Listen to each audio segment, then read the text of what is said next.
Hi everyone, today we're going to talk about the cell. We just finished the unit on the microscope, and basically the cell was invisible to us until the invention of the microscope. So this is a good segue to where we are now. You need to watch this video all the way through because at the end I'm going to give you an assignment that you need to do to hand in on Monday. So please make sure you watch the whole thing. So if we get started here, we're going to see, or we're going to learn about that there are two types of cells. The first one is prokaryotic and the other one is eukaryotic. If we start with the prokaryotic, we're going to see that the DNA is right in the middle of the cell, nothing around it, just floating freely in the cytoplasm. So the first characteristic is that they don't have a nucleus. So no nucleus. And if we look at the eukaryotic cell, we can see the DNA is protected within this organelle here, which is the nucleus. So prokaryotic cells have no nucleus, where eukaryotic cells are nucleated. They do have the nucleus. There are only two types of cells that are prokaryotic. We have bacteria and archaea. The eukaryotic cells, I'm going to go up here where we have a little more room. Lots of cells are eukaryotic. Usually the much larger cells are. So we have plant cells, we have animal cells, fungi. And actually, if we were going to make this a little better in scale, the prokaryotic cell would probably be the size of the mitochondria. Okay, so they're much smaller.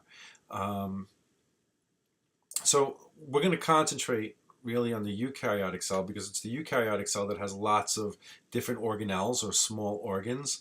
The prokaryotic cell really just has DNA and ribosomes. Ribosomes and DNA go together all the time because it's the ribosomes that take that genetic information and make proteins. So let's clear this. Go to the next slide. Okay. So this first one that we'll talk about, put a little number one here, is the nucleolus.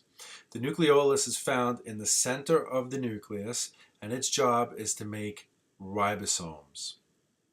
The ribosomes are I always like to draw them like floating around in the cytoplasm or attached to the endoplasmic reticulum, which is this yellow organelle here. They kind of look like somebody sprinkled poppy seeds all over the cell. And the ribosomes, number two, I'll call these make that number two. The ribosomes are responsible for taking the genetic information found in the nucleus and translating that into protein in a process called transcription and translation, which we'll learn about later in the year. The nucleus is this dark purple organelle here.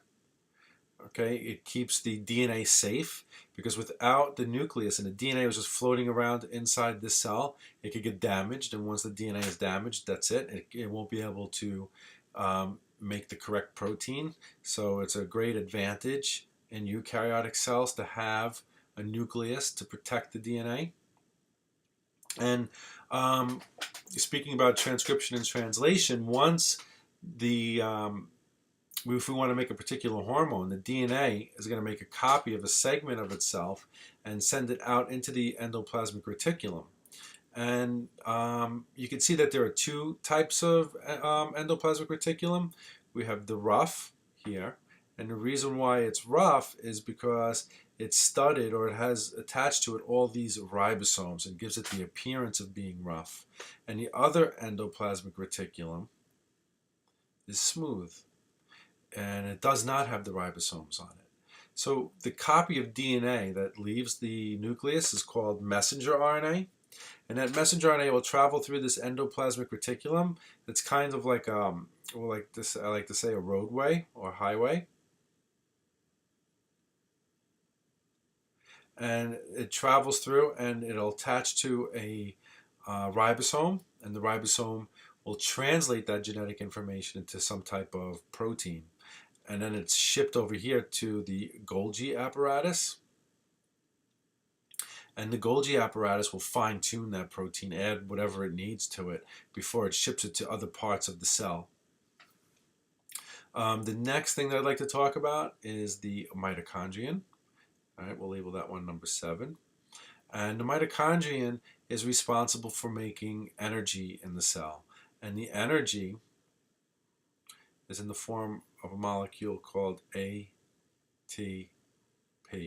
adenosine triphosphate. And we look at it, and we can see that there are folds. There are two membranes here. We have an outer and an inner. The inner is called the cristae, and it's folded like that to increase surface area to maximize the ATP production. And number 8 that I want to talk about is the cytoplasm. And the cytoplasm is the liquid portion of the cell where all these organelles are floating around. And then number 9, the centriole. These are only found in animal cells, and they help with cellular reproduction or asexual reproduction called mitosis. And we'll talk about that a little later. All right, the plasma membrane, we like to say, is like the skin of the cell, keeps everything inside. It's a barrier between its environment and the internal structures of the cell, and it is selectively permeable.